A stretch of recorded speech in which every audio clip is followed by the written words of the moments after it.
eco-friendly technologies, train employees on green initiatives, and successfully rebrand as an environmentally responsible company. You are just tearing this up. Is there anybody else? Are we paying her to give all the answers? Oh, yeah. What do you have? Adaptability. Adaptability, yeah, we're changing. We're in a little bit of a climate crisis. Double hurricanes and all that. Yes. Resourcefulness. Yeah, because they're talking about sustainability and how we use our resources. Good. Yes, sir. Teamwork, because they're talking.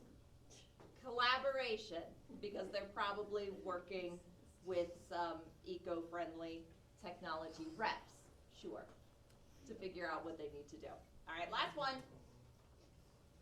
In response to the COVID-19 pandemic, educators globally, rapidly, double adverb, transition to online learning.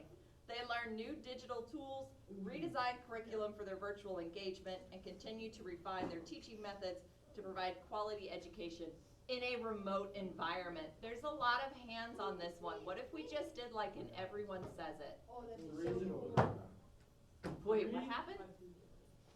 3, 7, 2, 1. Adaptability, good. And using those technological resources, resourcefulness, collaboration, because we had to talk to each other about what the heck is a Google Classroom. I've never heard of this. Yeah, a lot of things going on with that. And you guys were part of that on the student end. For sure, for sure. You probably could think, please don't say names, but you probably could think back to that time when you were virtual for a spring. There are probably some teachers who showed a lot of learning agility and were able to do well with that. And there were probably other teachers who didn't have as much learning agility and it was a struggle for them. Don't say their names. But right, you could see the difference in that scenario. All right, Did so anybody have packets? they packets? Yeah, did Oh. any teachers have packets? Like Some that people were have like, packets. yeah, I'm not doing the whole virtual thing, we're doing packets. No. Yeah. There was a music teacher that. Yeah, like a big packet, and we're like, here's 7,000 worksheets. Turn this in by May. Turn this in by May. That was someone who wasn't super resourceful. They went and found some book and was like, I'm just gonna copy every page of this. Right, get it There done. you go. It was. Yeah, yeah. All right, guys, but how do you get better at learning agility? I hear you saying, because you want to learn about this so much. I hear you. Embrace some challenges.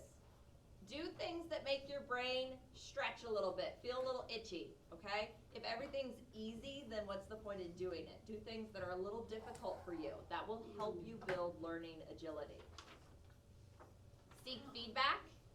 It's hard to get unsolicited feedback when people just tell you something they don't like about what you did or who you are. That doesn't feel great.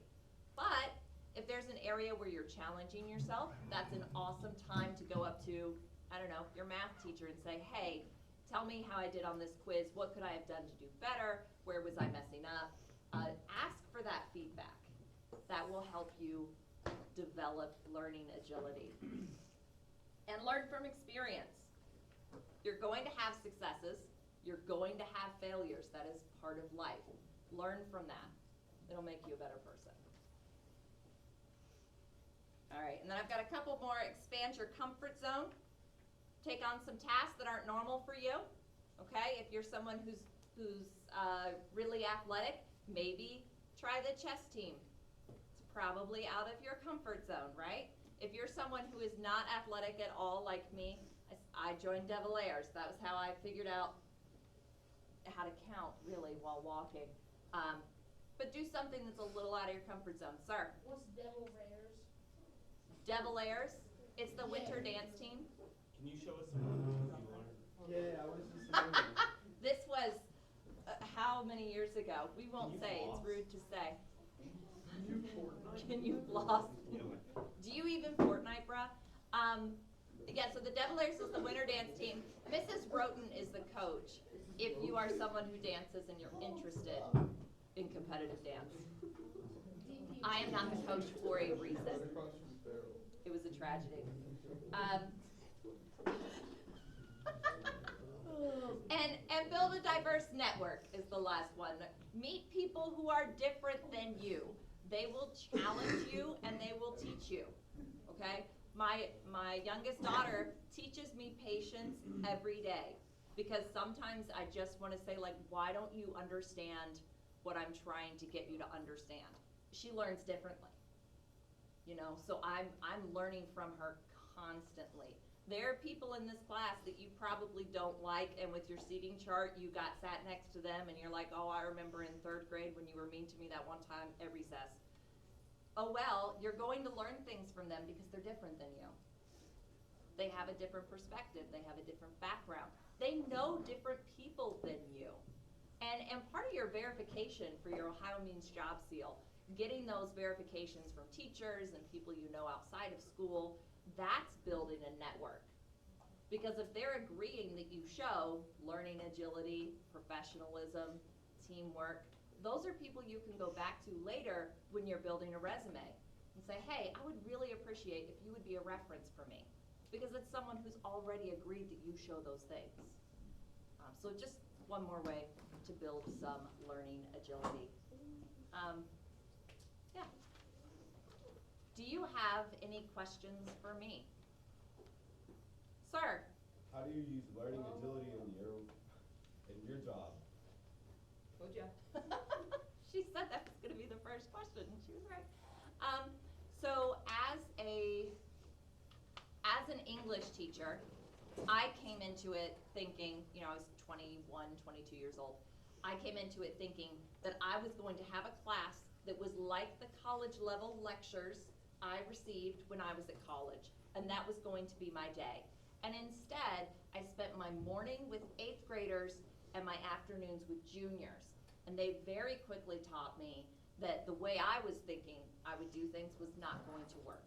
They were not going to sit there for 20 minutes and take notes diligently while I spouted off about the importance of Shakespeare. It wasn't gonna happen. So I had to learn another way to do things. Sir? How do you use work ethic in your job? How do I use work ethic? Yeah. They're gonna run through the whole list. Yes, they Okay, that's fine, we can do that. So, work ethic's not what I'm here to talk about, but I do definitely still use it. One of my jobs as an intervention specialist is to prepare individualized plans for students. And those are due once a year. So I have one that's due Thursday, I have some that are due in November and December. So I show good work ethic by having those ready early so that the parents can see them before we get to the meeting, the student knows what's in them before we get to the meeting, instead of just showing up to the meeting and saying, this is what I wrote last night, which is possible, but just not the way that I do it. Yes? How are you reliable for your job?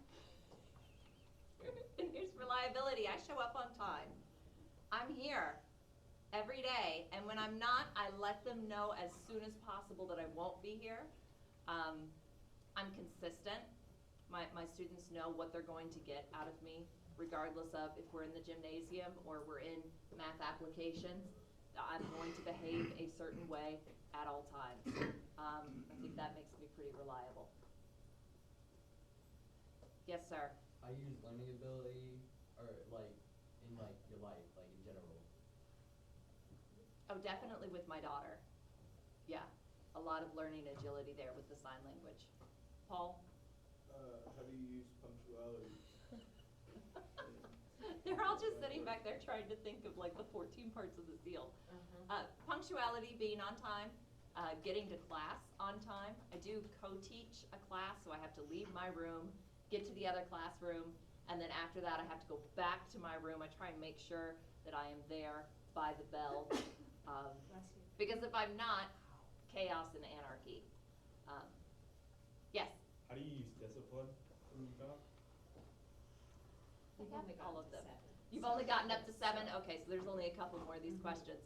So I use discipline, oh, actually I can answer this one pretty quickly. I have a to-do list of what I'm gonna do every Monday, things I need to do every Tuesday, which papers I'm gonna grade on Wednesdays, and I go through my to-do list every day and cross things off of it as I do it, and I don't leave the school building until everything for that day is done. And I print one off every week. It's the same thing every week. Otherwise, I'll forget. I teach five different classes, and I will forget what I'm doing from one week to the next if I don't organize it. I'll show up and not have copies if I don't have good discipline. Yes? How does using your learning ability benefit others? Okay, I have a, how does it benefit others? I think it benefits my students. So I have a student who is very outgoing, loves to know everybody's name, loves to say hello to everyone. And so I run a coffee cart on Fridays, if there's no weird schedule, and he gets to yell coffee cart and smile at teachers and ask them about their weekend and talk about his weekend. He gets to interact with them because I made that job so that that was available to kind of play to his strengths. Yeah. He's good at it too. He's very good at it. He remembers 2 scoops of hot chocolate, lots of marshmallows. He does, he's fantastic. Sir? In the orange? What is your favorite part of your job? Oh, I like that question. I don't know. When I ask kids their favorite class, they always say lunch. But I would say the students. I have met some incredible people. From my first year teaching, that junior class, I have made some lifelong friends. Yeah, I love it. Been doing it for 18 years now, 17? I don't know, 25, a lot of years. Yes, 38. How do you use teamwork for your job? And your She's day-to-day already life? laughing, she knows. Okay, teamwork. I work with the other teachers. We collaborate on things. I co-taught Career Connections with Mrs. Potter 2 school years ago, and we had a lot of fun coming up with new ways to get you guys out of your seats and interacting while still being productive. So that there's a lot of collaboration when you co-teach, because everybody's a different personality. You put 2 big personalities in the same room, and we have to figure out how that's going to work. What are our rules? What do we expect from students? So there's a lot of collaboration. Yes? You said that you had multiple jobs. How do you balance those out? Oh, Google Calendar. She asked, I have multiple jobs, how do I balance them out? Google Calendar. So I'm in my antique booth twice a month. I'm in my thrift store every week. And I have to put it on a calendar and share it with my husband and my oldest kid so that they know where I'm going to be before she asks for a ride to a friend's house or whatever. That's our main communication as far as time. Yes? If you could switch up like routes and which way you went, what else would you do with your life? Okay, he asked if I could switch up routes, what else would I do with my If life? you could like not have the jobs that you currently have, what else would you do? So I can't do anything I'm currently doing. I'm gonna be a nurse. Yeah, if I couldn't do anything I was currently doing, I would be a nurse. I would still wanna work with people. I'm very much a social worker, not a social worker, but yeah, I like working with people, I like helping. Yes? How do you use teamwork? Well, I think that question was already asked. Yes. What are all the jobs that you've had? All the jobs I had, Ever. Yeah. when I was in high school, I worked at the McDonald's here in Tip City. I worked at the Marshalls in Huber, and I think it's a Marathon now. It used to be the Citgo, but C-I-T-G-O. C-I-T-G-O? No? Okay, well, it was a gas station. I worked there. And then I actually got an opportunity to work at a bunch of different places when I worked for United Rehabilitation Services. I trained adults with disabilities at their jobs. So wherever they were working, I was working. Hothead, Walmart, wherever, helping them figure out what it was they needed to do. Last question. What was your favorite job from all the past jobs you've had? Yeah, teaching and tip is by far my favorite. All right, thanks guys.